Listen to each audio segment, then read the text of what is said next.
மாணவர்களே, இயேசு கிறிஸ்துவின் நாமத்தில் அன்பின் வாழ்த்துக்கள். கர்த்தருக்கு ஸ்தோத்திரம்.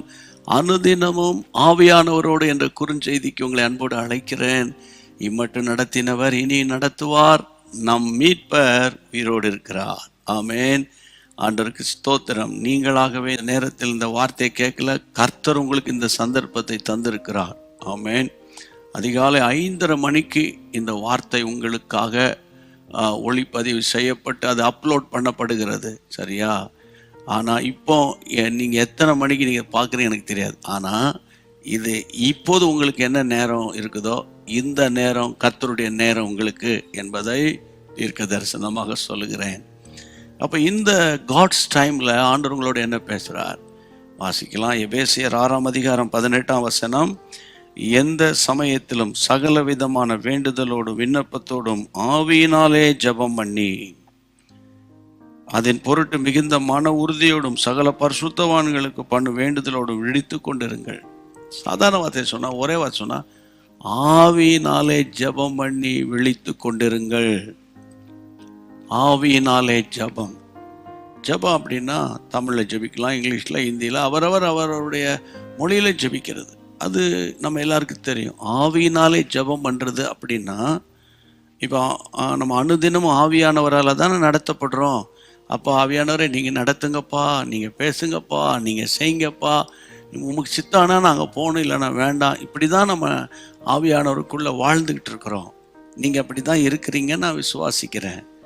ஆனால் இங்கே ஆவியினாலே ஜெபம் அப்படின்னா, ஒரு காரியத்தை குறித்து உங்கள் உள்ளத்தில் பாரம் இருக்கும்போது, ஆவியானவரே இதுக்காக என்னை பாரப்படுத்துறீங்கப்பா, ஆனால் இதில் எப்படி நான் ஜெபிக்கணும், இந்த காரியத்திற்காக நான் எப்படி ஜெபிக்கணும் அப்படின்னு நினச்சி அந்நிய பாஷைகள் அப்படியே ஸ்தோத்திரம் பண்ணிக்கிட்டே இருக்கணும். அந்நிய பாஷையில் ஸ்தோத்திரம் பண்ணி அந்த பாரம் உங்கள் உள்ளத்திலிருந்து விலகும் வரைக்கும் அந்நிய பாஷைகளை பேசி கண்ணீரோடு அந்த நபருக்காகவோ அந்த பிரச்சனைக்காகவோ ஸ்தோத்திரம் பண்ணிக்கிட்டே இருக்கணும். அப்போ தேவனுடைய கரத்தில் ஒப்பு கொடுக்கணும். ஆண்டவரை, எனக்கு ஒருவேளை உங்கள் பர்சனல் பிரச்சனைன்னு வைங்க, இது எனக்கு மிஞ்சின பாரமாக இருக்குப்பா, இது ஒரு மிஞ்சின பாரம், என்னால் தாங்க முடியல. ஆனால் ஒன்று தெரியும், நீங்கள் நடத்துவீங்கன்னு. ஆனால் இதுக்கு எப்படி ஜெபிக்கணும் எனக்கு தெரியல என்று சொல்லி அந்நிய பாஷைகளை பேசிக்கிட்டே இருக்க வாக்குத்தத்தங்கள் ஒவ்வொன்றா உங்களுக்கு ஒரு டிஸ்பிளே வரா மாதிரி உங்கள் கண்ணுக்கு முன்னால் வரும், உங்கள் சிந்தையில் வரும்.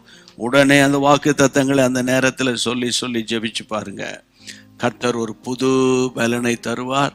அந்த அப்படியே ஒரு ஆறுதல் உங்கள் இருதயத்தில் பெருகும், ஒரு தெளிவு வரும். அப்போ ஜெபத்தை கேட்டீங்க, உமக்கு தோத்துறோம் அப்படின்னு சொல்லி நீங்கள் முடிப்பீங்க.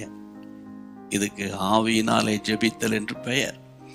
இந்த எக்ஸ்பீரியன்ஸு ஒருவேளை டெய்லி வேலைக்கு போகிறோம், அங்கே போகிறோம், இங்கே போகிறோம், டைம் எடுத்து ஜெபிக்க முடியலனாலும் நீங்கள் ஒரு 2 நாளைக்கு ஒருக்கையாவது கொஞ்சம் டைம் எடுத்து நேரத்தை ஒதுக்கி இப்படிப்பட்ட அனுபவங்களுக்கு நீங்கள் வரணும்னு இயேசுவின் நாமத்தில் உங்களுக்கு நான் ஆலோசனை கொடுக்குறேன். சரியா?